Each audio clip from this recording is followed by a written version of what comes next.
రోజు బుబ్బు కనిపించడం లేదు. నేనే కనుక్కుంటాను. ఎవరో అనుమానాస్పదంగా తిరుగుతున్నారేమో ఈ ఊరిలో. బుబ్బు, ఎక్కడ ఉన్నావ్? చిన్ను, ఇక్కడికి.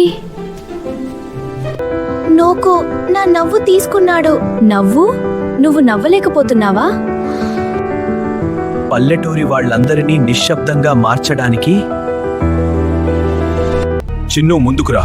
ఆ నవ్వులు నాకు కావాలి. నువ్వు నవ్వులను దూరం చేసినా ఈ ఊరిలో ప్రేమ ఉంది. ప్రేమ? నన్ను చూసి ఎవరైనా నవ్వారా? ఎప్పుడైనా ప్రయత్నించావా? ఎవరికి నువ్వు నవ్వునిచ్చావు? బుబ్బు, నవ్వు ఇవ్వు. దాన్ని తిరిగిచ్చేయి. లేదు, నాకు ఒక్కసారి నవ్వాలి. నాకు శక్తి కావాలి. శక్తి నవ్వులో కాదు, దాన్ని పంచుకున్నప్పుడు వస్తుంది. నన్ను ఒప్పించగలనని అనుకుంటున్నావా? సరే నోకో, ఒక ఆట. నువ్వు గెలిస్తే నవ్వు నీదే. అంగీకారము. చిన్ను, ఇది పని చేస్తుందా?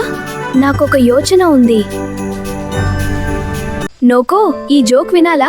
ఒక నీడ వెలుగుకి ఎందుకు దగ్గరికి రాదు? అదేంటి? అది నీడ కాబట్టి. సమాధానం వెలుగు. చిన్ను, అదిగో నవ్వు.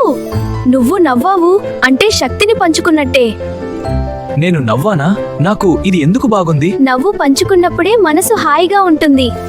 నేను తప్పు చేశాను. బుబ్బు నవ్వు తీసుకోవడం. దయచేసి నా నవ్వు తిరిగి ఇవ్వు.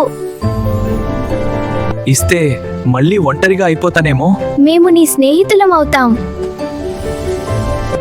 బుబ్బు, ఇది నీ నవ్వు. నా మాయశక్తి తిరిగొచ్చింది. చిన్ను, బుబ్బు తిరిగి వచ్చారా? ఈ నోకో ఎవరు బాబూ? స్నేహితుడు. ఇప్పుడు ఎలాంటి సమస్య లేదు. నోకో, ఓ జోక్ విను. ఇది చాలా బాగుంది. నవ్వును పంచుకుంటే చాలు, దొంగ కూడా స్నేహితుడవుతాడు. నిజమే. ఎప్పటికీ స్నేహితులం. కథ నచ్చిందా? నచ్చితే ఒక లైక్ చేయండి.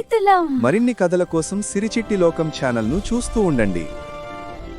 సిరిచిట్టి లోకం కిడ్స్ ఛానల్.